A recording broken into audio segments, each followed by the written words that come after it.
we're not going to the spot where they're coming in at, right? And how come we aren't putting the helicopters and all of that to look for those kind of things? Well, now we are. We right? are doing that, right?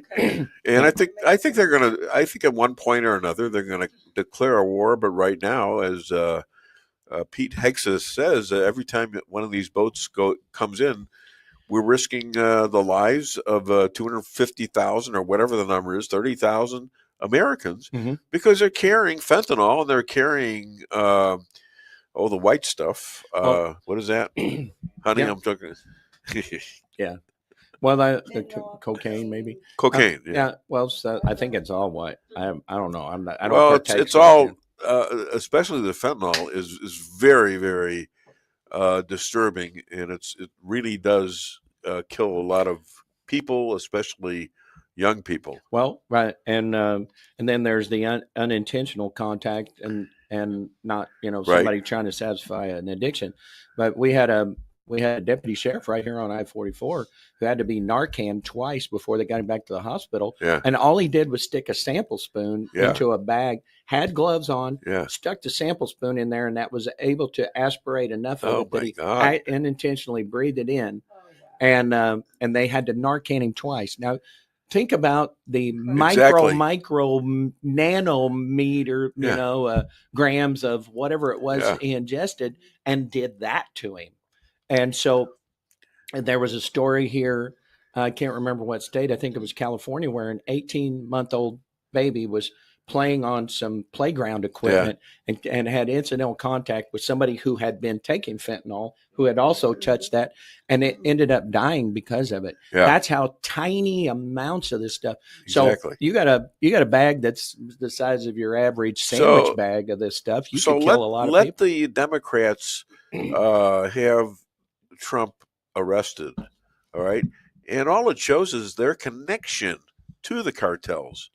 Do you believe that the Democrats have connections with the cartels? So it's without a doubt. Yeah. And I seen it with my own eyes down on the border. I went down on the border. Yeah. I don't remember if I told you that story or not. I don't think so. But there was an NGO that was working. It was they were getting paid by our federal government $1,500 for every illegal alien that they processed, right? And when I say processed, I mean, get them into a place that looked like a bus station for all intents and purposes, and then just asking them where they wanted to go. And then if they didn't know where to go, then they would direct them to Chicago or New York or wherever. And then right across the street was an actual bus station where they'd hand them a ticket and send them on their way. Well, they were getting paid $1,500, but the Border Patrol was telling me that every night, and we went and saw this, every night, he said, you can see these white vans that they have, these, 15 passenger vans. He says, you can hear them on the radio talking to the cartel members on the other side. And what they're doing is that they're telling the cartels where the concentrations or where the Border Patrol is at. And you would think, well, okay, so that means they're trying to. So who was in the white cars again? It's an NGO. Which is a non-governmental organization that got paid lots of money to do this. And who are they with? So I'd rather not say, because this organization is separate from the national organization by the same name. And so I don't want to disparage an organization. Does the Democratic Party, let me reform the question. Does the Democratic Party have anything to do with this? Oh, 100%. The president of the United States had something to do with it. Right.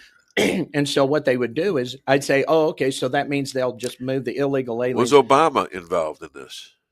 Well, certainly, because I'm going to tell you that part of the story too. Okay. So I said, so that means they just move the people and cross them somewhere else? And he goes, no, they take the people and they concentrate them at these points where we're at. So we have to collapse resources on them because the president of the United States said, number one, protect life. Yeah. And so instead of telling the people like the governor of Texas did, you see the barrier? Yeah. Go back. Yeah. Right. That's why we have a barrier. And so Texas state troopers, unless somebody's life was at risk, wouldn't pull them out of the water. But Biden told his, person in charge of the Border Patrol, no, you got to pull them out of the water, you know? And so what ended up happening, pull them out of the water towards the United States. Yeah. And so what would happen is all these Border Patrolmen would have to collapse by rule and by regulation on that spot. Well, then guess what happens? That leaves the sides open. And then that's how the drugs came in.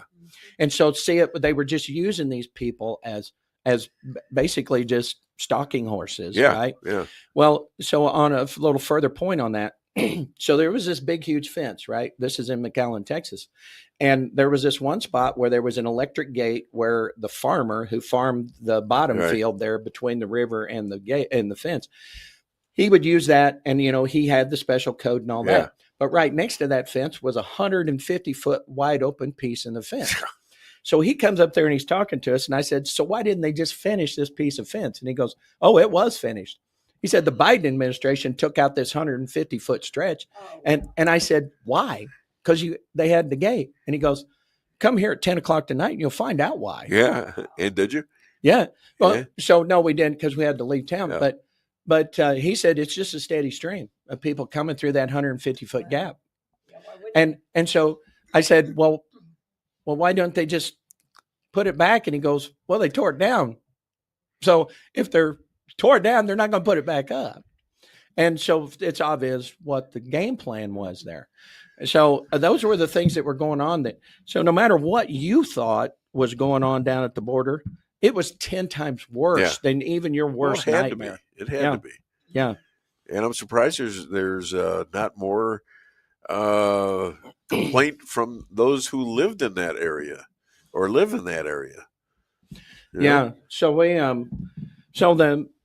that extends to the problem we've got with driver's license now. We're all familiar with the accident where the truck driver made a U-turn on a busy interstate and ended